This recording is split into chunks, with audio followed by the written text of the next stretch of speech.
Breaking news tonight, what we've learned about a deadly crash that shut down part of a busy Woodford County road. A Lexington woman says she'll be keeping a close eye on Hurricane Matthew. Now, the storm has already changed plans for some of her nonprofit work in Haiti. His spirit is still around us and we still feel it, and we just gonna let him go and let him go in peace around people that loved him. Our family members are remembering a young man police say was shot and killed during a party in Lexington over the weekend.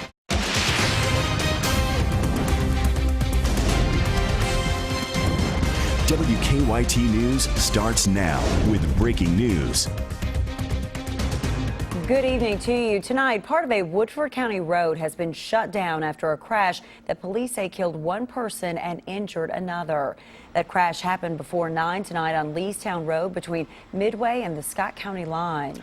Versailles police say a truck crossed the center line, causing one car to swerve off the road, but the truck then hit a second car head on. Police say the man driving that second car died at the scene. His name has not been released. They say the woman driving the truck was taken to UK hospital with non-life-threatening injuries. Versailles police say investigators think that alcohol or drugs may have played a role in the crash tonight, but at this point, no charges have been filed. They say Leestown Road will likely be closed in that area for a few more hours. Well, turning now to the weather, we saw some sunshine and comfortable temperatures to begin the week. Pretty nice out there, and if you enjoyed that, hey, you're going to like tomorrow's forecast. We begin tonight with WKYT Chief Meteorologist Chris Bailey, your no-wait weather forecast. Yes, you are exactly right. Tomorrow, very similar to what we had out there today, though a little more in the way of some sunshine should be noted over the course of the next few days, as a matter of fact. Start you out with late evening thermometers, upper 50s to low 60s, depending on exactly where you are. Low 50s out the door in the morning. Watch out for some valley fog. 72 already for your lunchtime hour. It's a mild afternoon. Most areas 75 to 80. With partly sunny skies showing up across all of central and eastern Kentucky during that time. Late evening look at your Defender radar network. Forget about it. Absolutely nothing going on across central and eastern Kentucky. Fairly calm period. Though we're focusing on Hurricane Matthew, and this is on the cusp of becoming a Category 5 hurricane again. 145-mile-per-hour sustained winds right now. It's going to make a beeline into the Bahamas, and a little change in that late evening hurricane forecast from the National Hurricane Center, which we will share with you coming up in a few minutes. And it's all eyes on the weekend from an indirect impact from Matthew, guys. We'll talk about that at 11:13. Well, as Chris just showed us, Hurricane Matthew continues to inch a little bit closer to the western tip of Haiti tonight. The storm has already killed at least 3 people in the Caribbean. And now people in parts of the southeastern U.S. are starting to prepare for Matthew's possible impacts later this week. Mary Maloney begins our top story team coverage. Hammers, drills, and chainsaws. People in the Caribbean using them all, attempting to get ready for Matthew. If we are not prepared, then disaster will catch us unaware. The storm is a wet one. Parts of Haiti and the Dominican Republic may see downpours of up to 40 inches. Eastern Cuba and some of the Bahamas could see up to a foot of rain, and Jamaica could see up to 10 inches. What is heading our way is something that Jamaica has not seen in decades. 250 miles above the storm, cameras outside the International Space Station captured views of Hurricane Matthew. The eye well defined, surrounded by massive clouds. The United States is carefully watching the forecast. FEMA is deploying officials to state emergency operations centers in Florida, Georgia, South Carolina, and North Carolina. Multiple cruise lines rerouted trips to get out of Matthew's path, and governors in Florida and North Carolina have declared states of emergency. If Matthew directly impacts Florida, there will be massive destruction that we haven't seen in years. Our goal is to be overprepared and hopefully underwhelmed. I'm Mary Maloney reporting. A woman tells us that she was supposed to travel to Haiti tomorrow, but Hurricane Matthew changed her plans. She runs a nonprofit organization that has helped many people in Haiti. Today, we talked to a woman who says that she now runs a mission there. WKYT's Caitlin Sentner continues our top story team coverage. When you look at the mountains behind us, it's dark there. It looks like it's nighttime here. It's getting ready to be nighttime, even though it's like 2 o'clock in the afternoon. People, including missionary Jody Castillo, are literally watching a storm close in that many didn't even know about until a day ago. We boarded up the clinic, we've boarded up the dorm. No school. There was no school, I don't think, anywhere in Haiti. Communication in Haiti is nowhere near what we're used to here in the U.S. Every day is hard for them. A good day is hard for them. They're still recovering from the earthquake of 6 years ago. Diane Cornelius actually had a flight to Haiti to catch. She was set to arrive at the airport in Cap Haitian Tuesday along the north coast. That was until American Airlines canceled all flights until later this week. Amongst what could be complete devastation, she's set to marry 20 couples. When you're not married in Haiti, you're restricted not only within the community, but within the church itself. You cannot participate in church activities. There's no baptism, there's no communion, there's no singing in the choir. You're not referred to as a madam. So what this Kentuckian hopes is to see smiles like these and to help restore a sense of hope and quite literally raise the veil during a time of great need. And a wedding that's what it is. It's a symbol of hope and a future. In Lexington, Caitlin Setner, WKYT. Also, Kentucky-based Alltech has a coffee brand that's sourced from Haitian co-ops. The company says it has a few colleagues who work in Haiti, but as of this afternoon, they had not been able to reach them. His family tells us he had a warm heart and enjoyed making people laugh. Tonight, they're remembering a teenager police say was shot and killed in Lexington over the weekend. 18-year-old Nathaniel Ben McNeely was originally from Louisville. As police search for his killer, his mother and sister are sharing their memories of him. WKYT's Garrett Weimer joins us now from the live desk with the very latest. Garrett? Well, Ben McNeely turned 18 just ago. He had his whole life ahead of him, and his family says he had a promising future. But now all that's left are memories. A sign now sits in the grass along Unity Drive, a small tribute to a teenager with a big heart. Family members say he'd do anything for anyone. The money in his pocket, the shoes off his feet, the shirt off his back. They called him Ben, and they say he was the life of the party. When he went to one on Friday night, though, he never came home. I always say, you know, be careful. If anything happens, you call me immediately. Planes, trains, automobiles, I'll be there, baby, you know. And the next call I got wasn't from him. It was bad news. Family and friends have spent the past couple of days trying to make sense of the shooting on Unity Drive. They say Ben McNeely was at the wrong place at the wrong time, caught in the crossfire when a fight broke out at the party he was attending. This has been the most difficult thing I know that I will ever have to deal with in my lifetime. As they grieve, family and friends gathered at Berrytown Park in Louisville to light candles and release balloons, remembering someone they say was so smart, hardworking, and encouraging to be around. His spirit is still around us, and we still feel it, and we just gonna let him go. And let him go in peace, around people that loved him. They say they'll never be the same without Ben around, but they have to stay strong and stick together. We need one another. We do right now. Police are asking for help as they continue to investigate what happened at that party. They say they're looking for information, including any photos or videos that could help them track down McNeely's killer. At the live desk, Garrett Weimer, WKYT. Garrett, thank you. Family members say they are still working to finalize plans for McNeely's funeral. Funeral services will be held tomorrow for a man who died months after being shot outside a Lexington bar. Friends say 21-year-old Skylar Ray was trying to break up a fight when he was shot in May. He died last week. Lexington police later charged Leslie Parson with assault for the shooting. At this point, that charge has not been upgraded. Ray's funeral will be tomorrow morning at 11 at First Presbyterian Church on Pleasant Street in Paris. New tonight, investigators have identified some human remains found in Martin County last week. State police say the remains are those of 37-year-old Scotty Fannin, who disappeared last December. Investigators say they're still trying to figure out why he died. Police found the remains last Tuesday in the Milo community of Martin County, not far from where Fannin was last seen. The Fayette County Health Department announced today that someone living in Lexington has been diagnosed with the West Nile virus. It is the first West Nile case in the city in more than a decade. Health leaders say the person was diagnosed after going to the hospital for blood work. They say most people who have West Nile do not show any symptoms, and less than 1% of all cases are severe.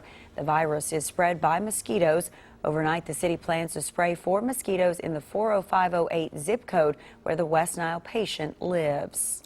Court days will be held in Mount Sterling later this month, but police have a warning for vendors setting up shop there, what they need to look out for in 9 minutes. And then a new CBS News poll has been released in the presidential race, where it says Hillary Clinton and Donald Trump stand with voters. Your hour-by-hour forecast with Chief Meteorologist Chris Bailey.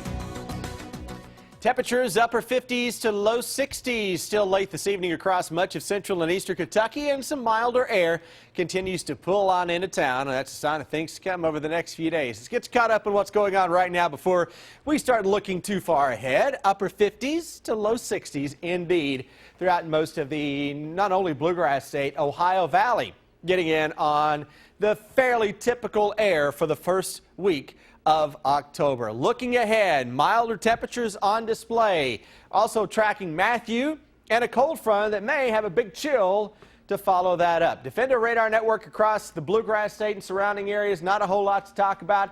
It's going to stay fairly quiet for the week ahead, the next several days ahead. Weekend, we'll change it up a little bit. Tomorrow, 75 to 80 for a high temperature under a partly sunny sky. Here's a new hour-by-hour forecast. Let's look at it. I don't suspect we'll see a whole lot of change. 50s in the morning, low 70s for your lunchtime hour. How about 5 o'clock tomorrow afternoon? Right around 80, give or take a degree or two. Depends on the whole clouds versus sun thing where you live. We go into the day on Wednesday, and we'll be into the 50s to start. A couple of the models suggest that Wednesday and Thursday may have just a little bit of moisture to produce an isolated shower thunderstorm. So if you're watching me earlier tonight at 6, I said, you know what, I can't tell you that the chances are absolutely zero over the next few days, but I don't have those chances up high enough to really put in the forecast. But most areas will stay dry right on through Thursday, maybe into much of Friday too. That may bode well for good opening day out at Keeneland Fall Meet.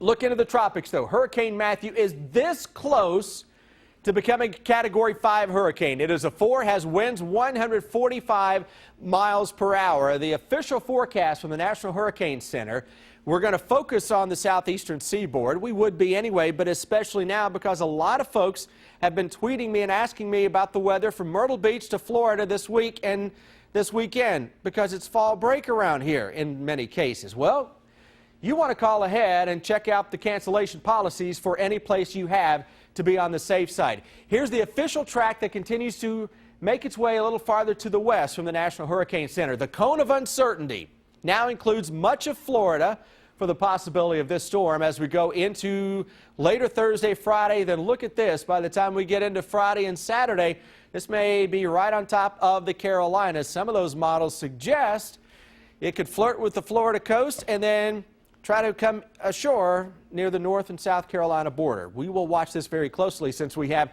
lot of folks that may be heading down there. Of course, you've got some loved ones, you've got some interest in the coastal areas. Back here in Kentucky, though, if this is your fall break and you are choosing to stay at home, picked a good one. 75 to 80 for those highs right on through Friday. Weekend will change it up, guys. That big front that comes in here Saturday and Sunday may provide the first upper 30s early next week. Well, we have got some weather to enjoy while we can. It's going to get a little crazy after the mild stuff, so mild before wild. How about that? Thanks, Chris. Toyota, known for making cars, of course, but the company has a new product that says can be a pet. We'll explain that in 8 minutes. For the latest news on WKYT.com, join the conversation on Twitter and become a part of the WKYT Facebook family. Tonight, police in Mount Sterling are warning folks about some funny money that's been passed around the city lately. Police say they've received multiple reports of fake $100 bills with the phrase "for motion picture use only" showing up. This comes as Mount Sterling prepares for court days later this month. The event is expected to draw thousands of shoppers and vendors, so police want to make sure no one is fooled by the fake money during court days. There'll be a lot of money changing hands, and it'll be changing hands quickly, so we want to make sure that everybody is diligent and not be taken advantage of with these bills. Police say they do have a suspect in this fake money case, but they're not ready to release that person's name yet. Fake for motion picture use only bills were also passed during the last year in Lexington and Nicholasville.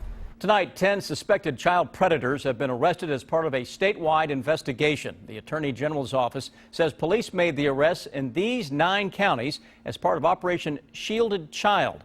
The office's cyber crimes unit has been investigating people suspected of having or distributing child pornography or those suspected of trying to solicit children for sex online.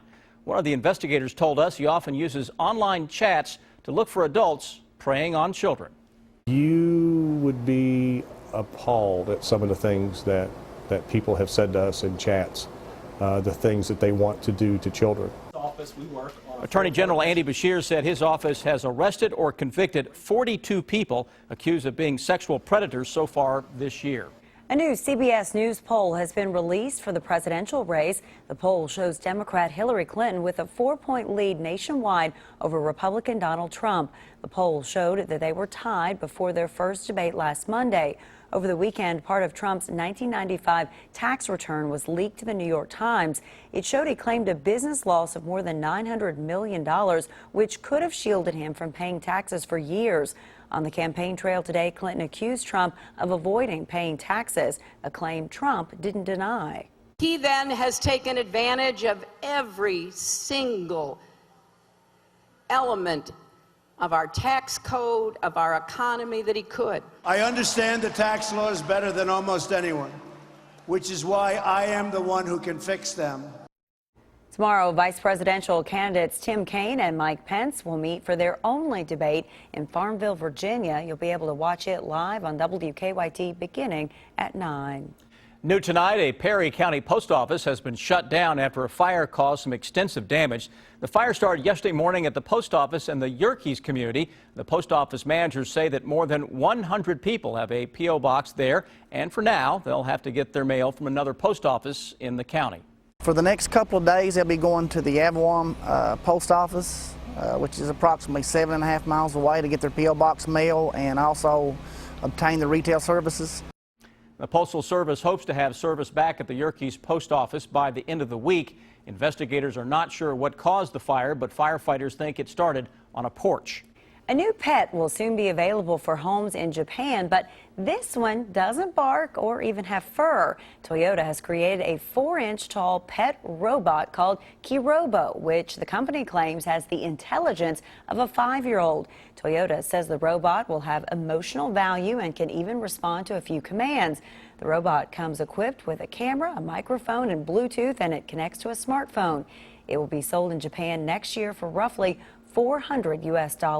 There's no word yet if the robot will be sold here in the U.S. No messes to clean up, I guess. I like that. There's a positive for it. Kind of a cute little But fella, it's isn't it? $400. Yes.